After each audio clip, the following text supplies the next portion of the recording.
The Champions Classic is set for tonight. Duke, Kansas, Michigan State, Kentucky. And, of course, we've got the KU versus Kentucky matchup preview here, as this is one of the next big monster matchups between Bill Self and John Calipari. And Spencer, JB, and I are here to break it down for you. Hey, what's good, y'all? It's your boy JD6 here. I'm with my man. Shout out to KC Sports Authority. Make sure y'all go check that podcast out, man. You heard the man.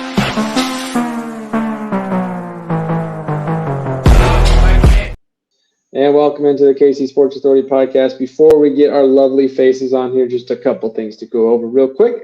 As a reminder, be sure to find the podcast over on Spotify and on YouTube. Make sure you take that quick second just to hit that subscribe button for us and help us push our way. We're trying to get to 250 subscribers by the end of the year, and we're getting closer, but your subscription and your support would help us get there. You can also find us on Twitter, Facebook, Instagram, and TikTok at KCSA Pod. So before we get into this matchup, just a couple other episodes out there you guys need to go back and check out. If you haven't done so yet, go check out the Royals off-season episode. Predictions with Cody Tapp of 610 Sports Radio. Yes, that is Cody Tapp of Alex and Gold on 610 Sports Radio, Monday through Friday, 10 to 2. Go check that episode out. He had a lot of great things to say about the upcoming off-season for the Royals. One of the biggest in franchise history, so if you want to get someone else's take other than Chris and myself, a professional who actually talks the Royals every day, go check that one out. He's got a lot of great insight, and I'm sure you'll see a lot more coming down the stretch for that one. Also got another NFL episode for you. This is the contenders, pretenders, and surprise performances of the NFL so far with the Chiefs on a bye week. You can also go check that out and get prepared for the aftermath episodes coming up this week for Chiefs and Eagles. But let's get into it. Hello, fellas. We got a little different layout tonight that we're going to try and test out here. Got the three faces all up close and personal. Just want to see how this goes. But, guys, we've got a big-time matchup, KU versus Kentucky. There's a ton to get into, not just the matchups of two of the most historic franchise universities in college basketball history, two of the all-time greatest coaches in college basketball history, just some of the richest competition you will see. And I love that they do this at the beginning of the year with the Champions Classic.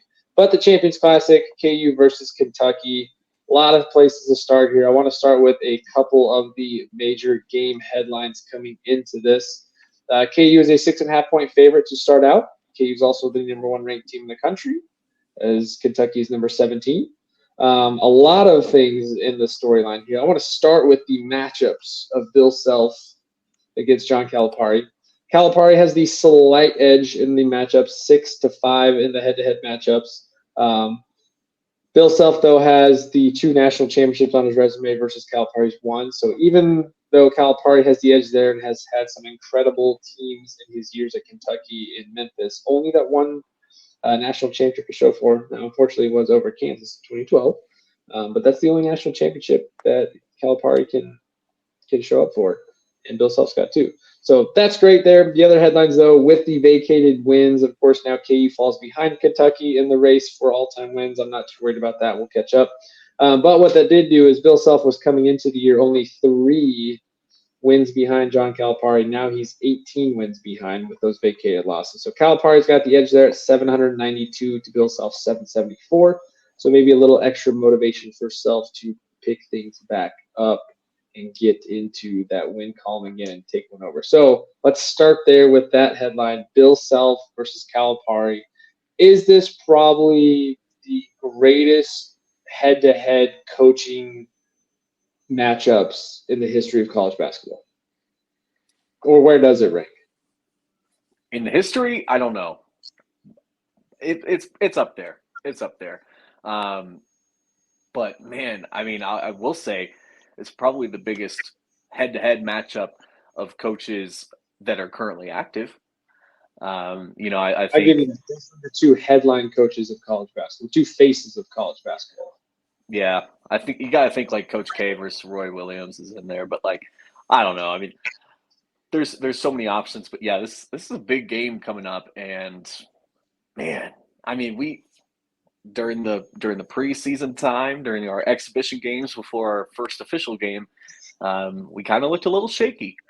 And then the season officially started, and we're looking pretty good, pretty solid. So be interesting to see which KU team shows up against Kentucky. Now, Spencer, I'm obviously going to have a lot to get into this matchup. But before we dive into the details of Kentucky, just give me your thoughts initially on the Hawks' first 2 games and where they sit coming into this big-time matchup as the heavy favorite. Well, the concerns coming into the season were that we couldn't shoot. There wasn't a lot of athleticism. And those were the 2 big things. And so far, in the last game versus Manhattan, we shot 38% from 3, 80% from the line, and we were well over 50% shooting on both games. So offensively, we look really sharp. We look really versatile. Defensively, and this was predicted before the season even started, we look like a complete lockdown defensive team. Obviously, we didn't exactly play any teams that will be playing late in March yet, but it still looks really good. The rotations are really sharp. There's so much versatility. You can switch a lot of matchups. So I think this is about as good of a start as we could possibly ask for. We're seeing depth. Parker Brown's playing great. Timberlake's playing great. Furphy in short flashes has played great as well. So depth, shooting hasn't been that much of a concern. McCullough's actually hitting threes. Dickinson's hitting threes. Furphy and Timberlake. So I think this is a very good start, and I'm excited to see us to play a legitimate contending team here coming up. But real quick, going back to your last question, it barely cracks the top 5 matchups of Bill Self period, because we play Duke, we play Izzo, we play Jay Wright, so I mean, I've never been too high on Calipari as a coach. I think if you hand a coach 5 McDonald's All-Americans and 5 lottery picks every year, they're going to win some games. So, maybe that's just me being a hater, but, it is what it is. I think I agree with you there. I've always felt Calipari's not overrated necessarily as a coach, but I think we put so much stock into what he can do recruiting-wise. It's easy to win when you have talent. Go out and win when you don't have talent. Go out and win a national championship with the squad KU had. Not that they were a bad squad, but not your typical star-studded, top-end heavy talent that a Calipari team has when he's got the 5-man or the 5-and-5 rotation platoons that he used to have for talent. He still couldn't win enough championships. I agree. He's kind of like the Phil Jackson of college basketball, except no championships, except for one. So. But yeah, a couple other headlines here. Johnny Furphy's looked really good so far to start the year. He's going to be finding ways to get more playing time. We talked about KU. The concern was depth coming into the year, and I think that's the other headline coming to this matchup. And it's not KU's depth; it's Kentucky's depth. Kentucky has several injury concerns, a couple depth questions there. They're going to be without their top 2 big men, and Bradshaw and Yenso, both out still with injuries. That's 2 big 7-footer guys that they're not going to have to go up against our 7-footer. And they also have their incoming freshman from Croatia, Ivisic, hasn't been cleared by the NCAA yet. So they're going to be very light in the paint. Trey Mitch has been still a very solid post player. We've seen him several years now in the Big 12 at Texas and West Virginia. So they'll be without a couple of big guys there. And then one of their guards, Thero, was hurt the other night. It looks like he's going to play. So they're a little banged up. I think their depth is going to be tested for sure in this game. KU has shown that their depth has already been impressive. Parker Brown had an incredible game last game. Timberlake's been good off the bench. Furphy, of course, coming on strong. And then we even got to see some Jamari McDowell. So I think that was the other big headline coming into this. But yeah, I think the main one is the coaching matchup. Calipari versus Bill Self. This is another opportunity for Bill Self to show that he is the superior coach, even if the record doesn't always suggest that. But Bill Self is a superior coach. But coming into this game, both teams 2-0, of course, playing cupcake schedule to start the year. So this is really the first big major test for each program. I was listening to some media coverage of both Bill Self and Calipari talking about the game, and both of them kind of like, well, we're not really going to change anything. We're 2 games in the year. We're going to play what we play.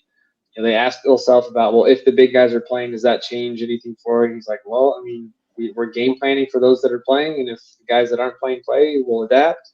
Calipari on the other side, he's like, hey, obviously KU is really good. This is one of the most stacked teams he's had.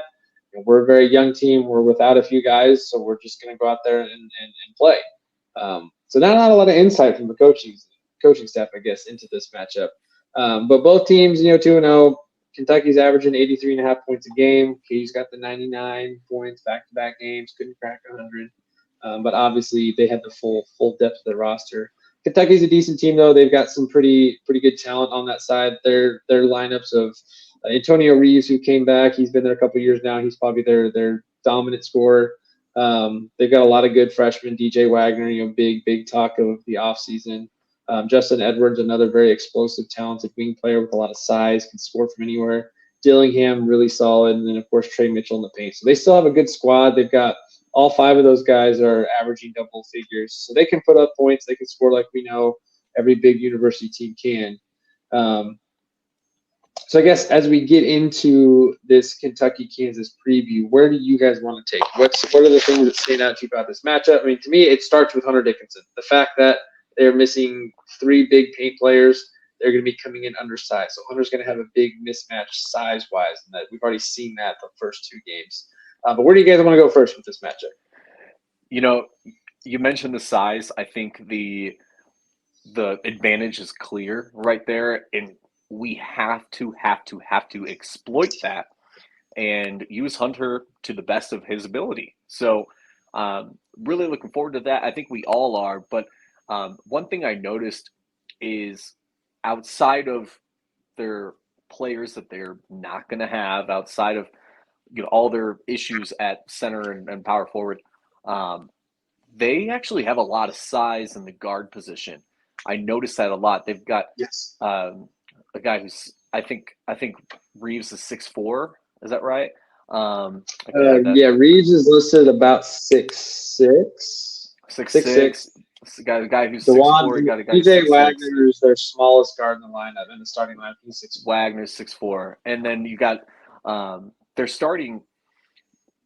I looked at their last game. They're starting these guys that are 6'4", 6'6", 6'8", 6'8", 6'9", and to me, I mean, I always thought Kansas has a really tall starting 5. Outside of DeJuan, it's like I think we got some pretty good size, and so I'd be really interested to see how we match up at the guard position.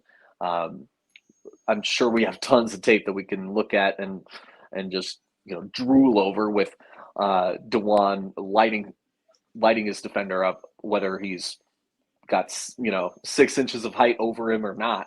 I'm sure he's more than capable of putting in work, but I'm excited to see the guard matchups.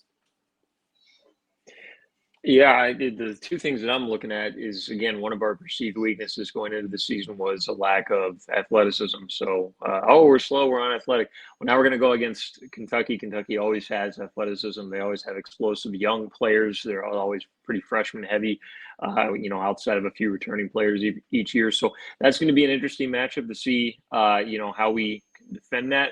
The thing I'm going to look at is from our guard play. So DeJuan, through the first 2 games, has not been very aggressive offensively. I don't even know if he attempted a shot in the first game.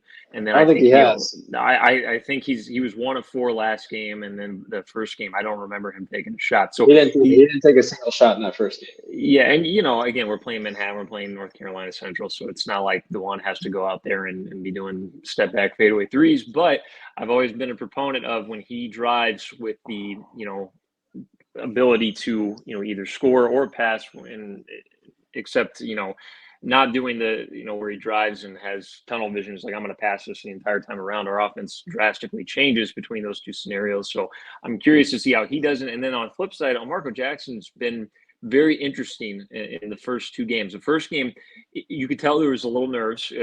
First wide open shot, air ball.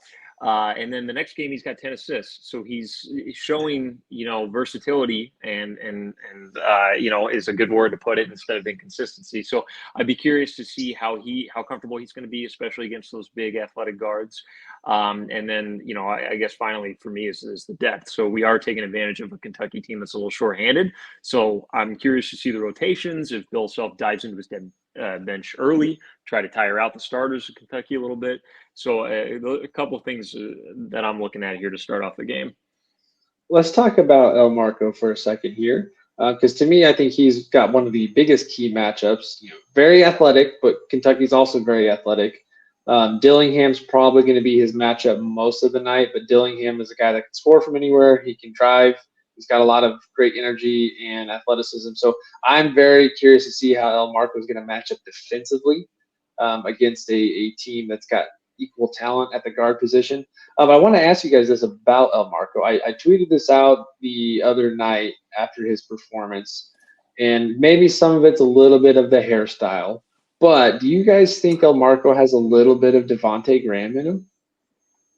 Because I get that feeling.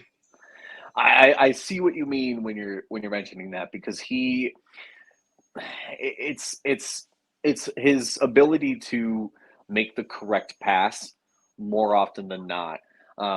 He's got a very high IQ for someone of his age, a high basketball IQ. He's coming in ready to lead an offense, and it's pretty miraculous, really, when you can come in and do that as a freshman. So I see that. I see a lot. I think he's ahead of where Devontae Graham was as a freshman, which is saying a lot. I think it mainly, though, it says he's probably not going to stay for 4 years. Probably staying for 1 year or 2 at best. But he's very, very skilled, and we've seen that he does have a shot. I mean, of course, air balls are never good, but once you clean that up, he's more than capable of being exactly what Devontae was for our team so many years ago. And I said, man, this team just needs a guy like Devontae Graham. So if El Marco can tap into that, I think we're in a pretty good spot to go pretty far this season. Yeah, I mean, skill-wise, I can definitely see it. I think we could see a little bit more shot creation. So not only having a consistent perimeter jump shot, but Devontae was so good at off the dribble, pull-ups. He was good at, high pick and rolls, getting an open shot. So I think obviously we need some development. Devontae had 4 years of development. So, we need to see how El Marco will play out. And like JB said, he's probably not going to be here for 4 years. But the cool thing is that he's definitely a pretty good athlete. So, that's something. Devontae was never one to posterize somebody throughout the game. So that's something that could be a bit of a difference there. But yeah, I'm excited to see his development because, again, I mean, you see the playmaking skills already there. Yeah, I think that's for me where I see a little bit of Devontae is how he moves on the court, the playmaking ability, even defensively, just watching his movements. It just reminded me of the way Devontae closes out and chases defenders. So if he can play like Devontae, I think that'd be huge. A couple other matchups I want to get into in this. Obviously, Hunter Dickinson, we don't think we need to sit here all night to talk about that. It should be pretty obvious. You're going to play through Hunter. Calipari said that in his interviews today that they're going to play through Hunter. He's a big man. That's what they do. That's why they brought him here. Hunter should have a big night, and if he doesn't, then I'm going to be disappointed. But he should have every reason to. Trey Mitchell's not a bad defender by any means, but he still has the size advantage. And even then, if they try to double and cause havoc in the paint for him, he's going to be able to dish it back out. He's a more than capable passer to find the open guy and look to get somebody else a good look. So Hunter should get his own. The two guys I think that are going to have the big impact offensively in this game are Kevin McCullough and KJ Adams. I think both are incredibly underrated offensively, and I think that's going to change within the next week or so. I think between this game and then getting UConn here in a few weeks, I think the rest of the NCAA is going to see that Kevin has taken a drastic step forward offensively, not just from his shot creation ability and three-point shooting stroke, but just the ability to attack the paint, find good looks within the rhythm of the offense, and go get himself a bucket. We saw plenty of times last year that when things weren't working, Jalen would go get a shot. He'd find a way to get a bucket. And I think we're seeing enough of that with Kevin this year that he's willing to be the guy that I'm going to go get mine if nothing else is happening. So I've been impressed with him. I think he's going to have an impressive game. I don't know enough about Kentucky defensively where they stand. I think every new team with young freshmen, they struggle. So even as talented as they are offensively and athletically gifted, I think Kevin's leadership and seniority is going to give him some advantage in this game to find a bucket. But then KJ Adams. KJ Adams, I think, is, again, one of the most underrated guys in the entire nation. He's a guy that could have 6 points. He's a guy that could have 25 points. It all depends on how the defense wants to match up. And if they want to go after Hunter, then KJ is going to get 10, 15, 16 points in the paint. He's just so quick with the ball. He backs down. He's able to jump through the lane. He's just so aggressive with it. I've been thoroughly impressed with his start to the year. A lot of people were wondering, how is the spacing going to look with him next to Hunter? And I think so far I don't have any concerns about it. I don't know about you guys, but KJ's looked incredible. He's looked he's looked great, and I think Hunter is really good at finding him. We've already seen a couple examples in our short amount of sample size already of the defenders doubling Hunter, and he just passes it behind him. There's a wide open KJ for a dunk. We are so fortunate that he's still here in this program, and it's great to watch them both on the floor together. I don't think it's a wild thing to say KJ could be the leading scorer for KU in this game. He could be the guy that steps up when they're doubling down on Hunter, when Kevin McCullough maybe doesn't have such a hot shooting streak. Maybe the size of the guards of Kentucky really bother Kevin McCullough and take him off his shooting rhythm that he seems to have found at the start of the season. But who knows? Maybe that goes down. KJ has a phenomenal chance to step up and lead us to a W. Yeah, watching KJ and Hunter play, you're going to see a lot of two-man game between those two, a lot of passing within the mid and the low post. And the cool thing is that teams are going to be really struggle to play zone against us because we have two guys that you can throw them in the middle. It's just going to pick them apart from the inside. So watching them both play, obviously spacing is a concern, but when your 7-footer can step out and shoot threes, I mean, space, who really cares at that point? You're not clogging the lane too much. So, yeah, I think KJ's been great. He was 7 of 8 from the field the other night. He's going to be probably the X factor every single year. We know who our 1 and 2 guys are going to be, and I think this year it's going to be Hunter and McCullough, and KJ's going to be the guy that can step in offensively when one or both of those guys is having an off night, and we could sneak away with a couple wins just through him. And as much as we talk about Hunter as a good playmaker at dishing the ball out, KJ is an incredible passer himself, not just between the two of them, but KJ we've seen plenty of times already this season to get in the paint and then relocate the ball to one of the corners. So I think he's an incredible passer. Again, he's one that, to me, I would not be shocked, like you said, JB, if he leads us in scoring. At this time, there aren't any player props up yet that I could find. But if you get one with KJ over 10 points or close to that, I would take the over. This is a great opportunity where if Hunter is double teamed, KJ is going to get open looks. He's going to get backside rebound looks. He's going to, with the second unit, he's always going to get looks. I was thinking about this the other night in the game, and again, I'm not going to speculate that this happened, but I had a parlay where KJ needed 10 plus points. His over under was 10.5.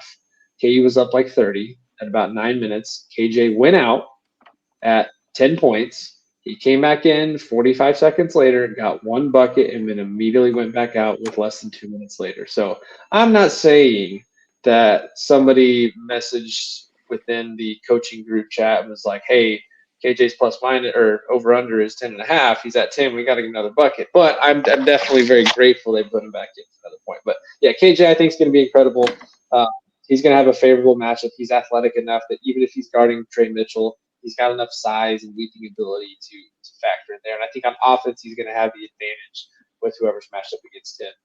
So love that matchup. The last matchup I want to talk about here is the Australian. I don't know. They don't really have a great nickname for him yet. I know everyone's trying to come up with one. I don't know if you guys have come up with one yet for him, but Johnny Furphy has had an impressive 2-game stint so far, coming off of those shin splints. The more time he gets on the court, I think the more comfortable he gets, and he's already had a large impact on this game. So, 1, do you guys have any nicknames for him? And 2, what's your take on Johnny Furphy so far? Dude, no nicknames, but man, the kid can ball. My gosh. I mean, he has a shot that is going down with ease. I think he is incredibly comfortable out there. He doesn't look like he should be the age of a high schooler right now. Yeah. He looks like a complete college basketball player already. He looks like a complete college basketball player already. He is a active defender, I would say, and he's one thing I really like is he likes to keep his arms a little bit lower. He doesn't like to fully extend all the time. What that does is it's going to help with the opposition forgetting about how long you actually are, because he has so much size, and with how active he is, he can get up there and he can block a shot. You never know what he's capable of, and we've seen something new every single game, and it's just really exciting. I was thinking to myself after the last game, this kid has a chance to start for us probably by Big 12 play. I don't know. I might be wrong on that. It might even be sooner. Yeah. I mean, the way he played last game, he can start for us right now. Well, and nothing against Albarca or even Timberlake, but Furphy on the court just has a whole other dynamic of size and athleticism. And against a team like Kentucky, that might be a big advantage. So even if he's not starting, he might just get a lot of minutes just because of that size and athleticism. You could rotate KJ, Kevin, and Furphy through all three of those guys and get a lot of good switch offs there. But yeah, Spencer, tell me, what do you think? I think the nicknames that have been thrown around the most is the Wizard of Oz, which I definitely like that one.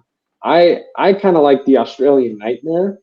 I don't know, that I haven't seen get that any traction anywhere because I just came up with that myself not that long ago, and I haven't really said it anywhere. But I like the Australian Nightmare. I was trying to think of something with Outback, but I haven't come up with anything good yet. And I don't think anyone else has either.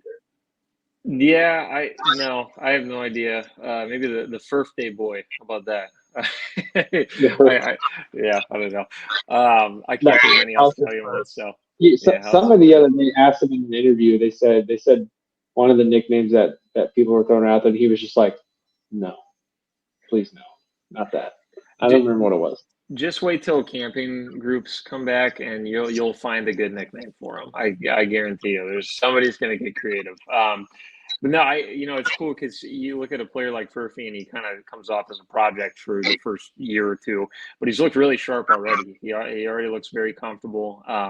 Again, a lot of versatility and potential. His ceiling as a defender is really high. His ceiling as an offensive player is really high. He's already hitting a couple threes per game from what we've seen. So I don't think it's a stretch at all to say he's going to be starting at some point this year. And again, Self might diverge a little bit from his normal style, and we might see a couple starting lineups throughout the year that switch off even towards the end of the year. So I love what I've seen from Furphy so far, though, and I think if he stays a year or two, he's going to be a really, really outstanding player going forward. I think he's definitely going to be a crowd favorite because there's just so many electric plays to make offensively, dunking the ball, spot up three. I think defensively too. He's going to be an underrated defender as he progresses. But love that there. Okay, so let's kind of wrap up with some game predictions here for the game itself. Of course, the line is set over under at 147.5, so this has it playing somewhere in the 70s. And both teams obviously average north of that, and I would expect this game to slow down some from the offensive firepower both teams have had. But as you guys are thinking about predictions here, score, spread, all that kind of stuff, what are you guys feeling here? Why don't you take this one, Spencer? I'm going to go with 75-68 KU. I think our defense is going to be – yeah, I think our defense is going to be on full display. I think Kentucky's a little bit short-manned. They're going to get tired. Fatigue's going to play a factor. I don't think we're going to score in the 90s like we've been scoring, but I do think we're still going to stick to a pretty solid offensive game plan that we've been going through so far. And I think the lack in the front court is going to allow Hunter to have a pretty solid game, so that's going to help us a lot offensively. So 75-68 KU, and if that ends up not being the case, I never said this. So. And it does cover the spread. Yeah, I think we would cover the spread as well. I'm kind of floating with the idea of us having a little bit of not a blowout victory, but with how undermanned these guys are and just how much we've seen from the team so far, I'm looking at like a double-digit victory. So I'm looking at like something like 81-70. And I really don't think it's impossible for us to get there if we stay on our hot shooting streak. Fingers crossed. And if we continue to play the right way, I really like our chances to show why we are currently the number one team in the nation. I think I actually lean more JB's way. I'm kind of right in between you guys. I definitely think KU covers the spread. I, too, just feel like our defensive ability is going to show up in this game. And with Kentucky being undermanned and undersized, I think our size and strength is going to show up. I still have worries, about their guards. I think they can all score from any level. They can shoot the ball well. So if if Kentucky has a strong shooting performance from three, I think they'll keep it close. But I just feel like KU's ability to lock down. I think DeJuan's going to have an incredible defensive game. I think KJ and Kevin are both going to have strong defensive games. So I feel like we can slow down Kentucky enough. And just the way the rhythm of the offense is going right now, even if we're not hitting all of our threes, there's just too many different ways I think we can score right now, different abilities on the court with different lineups. So I do feel good about KU's chances. Definitely have them cover the win. I'm somewhere in that like 79 to 70 range. I feel pretty good about holding them under 75. I would not be shocked if they play in the 60s. I would be a little surprised if this game gets into the 80s. I just don't see KU's defense giving up that much, unless Kentucky's just having an incredible shooting performance from three, which of course they're capable of. But I think KU's length and athleticism on the wing position and the ability of DeJuan to just shut down a guy if he needs to, I think that's going to really carry us over in this game. So obviously, no surprise we got winners across the board here because this is a KU podcast. Would love to hear your guys' thoughts, though, as fans. But obviously, this will be up all day, so you can leave your comments below. You can shoot us a message on Twitter, Instagram, Facebook, TikTok. Hit us up on Spotify and leave a review on there. But just kind of let us know what you think. This is the first big test of the season. KU's got a few more of these non-con games coming up. They got Indiana and UConn. We're going to try and do about one basketball episode a week, give or take, depending on what's going on out there. Because right now we're in the middle of peak sports season. We got Chiefs in the middle of a big season. KU, even though they're coming off a frustrating loss against Texas Tech, they've got K-State this weekend. And, of course, we're going to have our K-State preview with Sam Burke coming up later this week to preview the Sunflower Showdown and see what KU's chances are with or without a healthy Jason Bean. And if that's the case, then what does that mean for Cole Ballard? So we got that coming up. The aftermath is obviously going to have Chiefs versus Eagles preview. That game is Monday Night Football, so still a little bit ways off. So they'll have that preview later in the week. But if you need some other stuff to get you through the week content-wise, I mentioned it at the start of the show.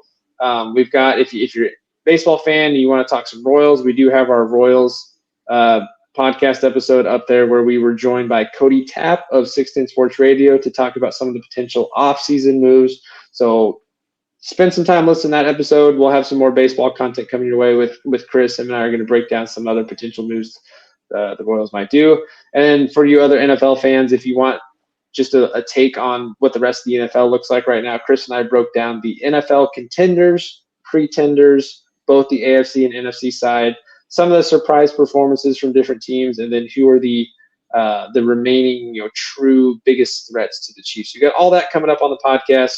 So make sure you're taking the time to hit that subscribe button right now here on YouTube. And again, if you're on Spotify, you can follow the podcast on Spotify. You can also rate us 5 stars, give us a great review. And of course, you can find us on all of our social medias, Facebook, Twitter, Instagram, and TikTok at KCSA Pod to give us a like and a follow. And send the podcast to someone that hasn't listened to it yet if you haven't done so. We would appreciate that. Like I said, our goal is to get to 250 subscribers by the end of the year, and we're on our way there. And we definitely need your help to do so. So please take the time to do that. And guys, we'll follow up with you sometime later this week. So thanks for listening.